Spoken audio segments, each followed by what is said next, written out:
Battle of Hue, Vietnam War's bloodiest urban fight. You ever wonder why the Americans made so many movies about the Vietnam War? During the 1980s, the United States was still grappling with the aftermath of its involvement in Vietnam, and Hollywood played a big role in portraying that conflict. Stanley Kubrick's Full Metal Jacket in 1987 is one of the most renowned films on the Vietnam War.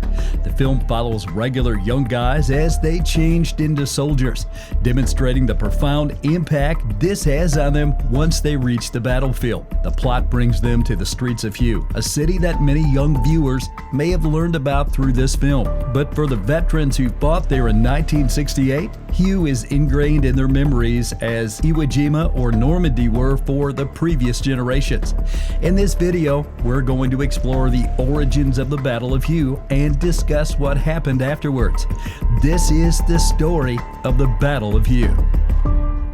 The war intensified in 1968, nearly 3 years after the United States and its allies increased their support for South Vietnam from advising to full combat. Operating Rolling Thunder targeted North Vietnam, cutting off assistance for the Viet Cong and North Vietnamese troops.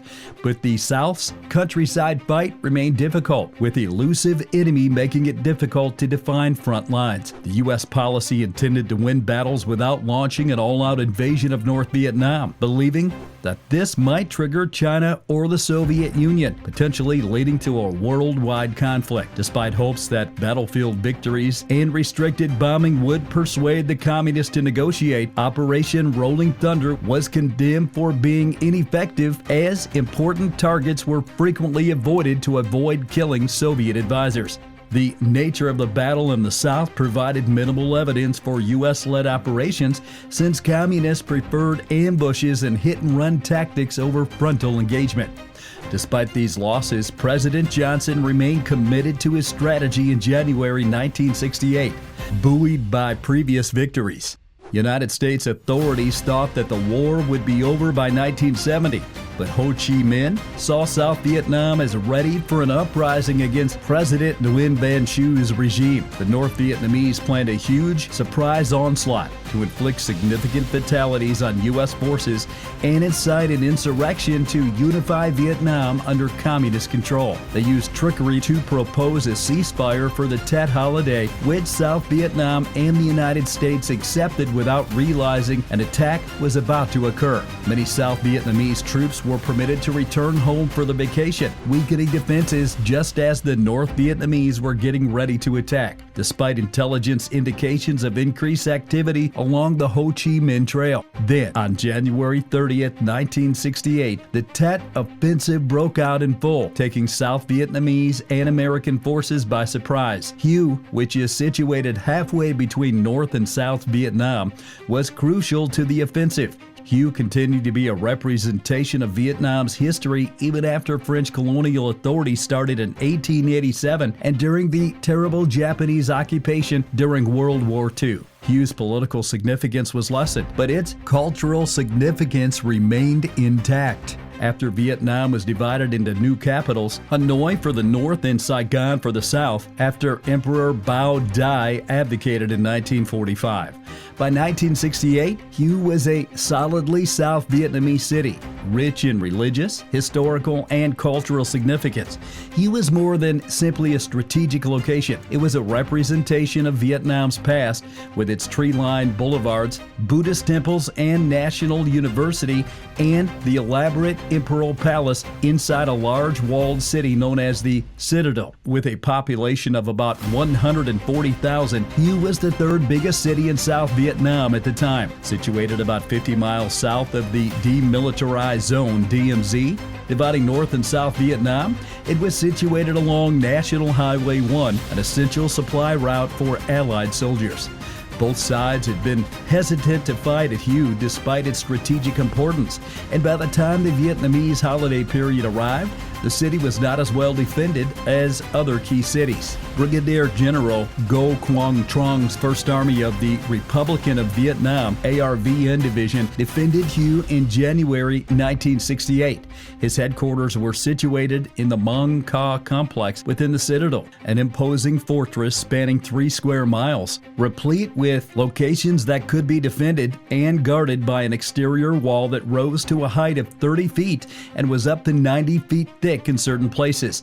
The citadel also featured bunkers and tunnels built during the Japanese occupation, and its southern end was the Imperial Palace compound enclosed within a 20-foot high wall. The citadel, which is located north of the Perfume River, was home to around 37,000 of Hue's population.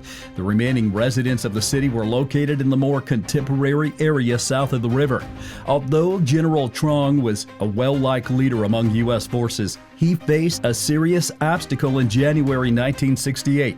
Similar to many of his peers, the city's defenses were compromised because over half of his division was absent due to the Tet holiday. His major remaining force in the city was the Black Panther Reconnaissance Company, a highly motivated and skilled volunteer force that collaborated with the National Police to keep the peace. At the time, the only American military installation in Hue was the Military Assistance Command Vietnam MACV compound, which was situated on the eastern boundary of the present sector, immediately south of the Nguyen Hoang Bridge. About 200 U.S. Army and Marine Corps soldiers and a few advisors from the Australian Army were billeted at this site. The closest American combat forces were stationed at the Phu Bai Marine Base 8 miles south, home of Task Force X-Ray, which consisted of 3 Marine battalions and 2 Marine regimental headquarters. 8,000 communist soldiers, primarily from the North Vietnamese Army, NVA, descended on Hue. They were armed with brand new AK-47 rifles supplied by the Soviet Union and China, RPD machine guns, B-40 rocket launchers, and other heavy armament. They were aided in the battle by seasoned Viet Cong militants who provided invaluable local expertise. General Tran Van Quan, a seasoned veteran who had been instrumental in the 1954 Battle of Dien Bien Phu, which resulted in the French evacuation from Southeast Asia, led the communist forces. Hue was to be the target of the Tet Offensive, with a big force entering the city and a smaller unit cutting off supplies in South Vietnamese to keep South Vietnamese forces from withdrawing or resupplying. Inclement weather was employed by General Tran Van Quang to protect his forces from American air raids, and special teams were assigned to apprehend important figures within the city. On January 31, 1968, NVA troops dressed as South Vietnamese soldiers infiltrated the citadel, seizing possessions of practically the whole citadel by daylight, with the exception of General Trong's headquarters. Simultaneously, the U.S. MAC-V complex was strongly attacked but defended, forcing the communists to lay siege. With inadequate communication, U.S. Marines at Phu Bai attempted to deploy a relief force but misjudged the enemy's strength, resulting in substantial casualties. The conflict intensified with high fatalities on both sides, and it became evident that this war would go longer and be more violent than expected. On February 2nd, the 3rd Brigade of the 1st Air Cavalry Division landed near Hue to cut off communist supply lines, but heavy jungle warfare only temporarily damaged the enemy's supply system. Meanwhile, Marines led by Lieutenant Colonel Gravel and Lieutenant Colonel Ernest Cheatham fought ferociously in the city, gradually seizing control of the modern sector by February 14th. Despite advances, the communist flag was still flying over the citadel. The U.S. and South Vietnamese soldiers encountered fierce resistance as they attempted to clear the fortress, with battle intensifying around the Imperial Palace. By February 14th, U.S. artillery had prevented additional NVA reinforcements from arriving, and after capturing the western sector, the remaining communist soldiers were isolated and surrounded. The war for Hue wasn't finished, but the tide was turning. Although the Marines played an important part in retaking the citadel, it was decided for political reasons that South Vietnamese troops should retake the palace. Despite staunch opposition, the communists were running out of time.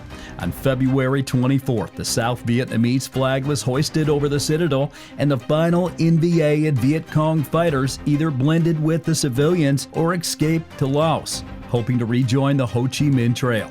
The war was formally proclaimed over in Washington and Saigon on March 2, 1968, the Vietnam War's longest infantry fight. The Fight of Hue claimed the lives of nearly 5,000 communist soldiers, while also costing the ARVN 385 men and the United States Marine Corps 147 more. The whole scope of the catastrophe, however, was not realized until mass graves holding the remains of thousands of people who had been apprehended and killed during the conflict were found. The precise number of deaths is still up for contention.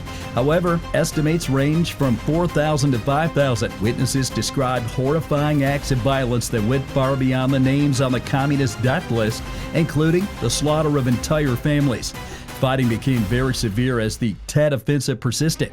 Although the operation was a strategic defeat, it raised calls for the departure of U.S. troops. President Nixon started Vietnamization in 1969 and started withdrawing troops, but the plan was a failure, and communists eventually united Vietnam under the rule in 1975. What's your favorite Vietnam War movie? Share in the comments and don't forget to subscribe.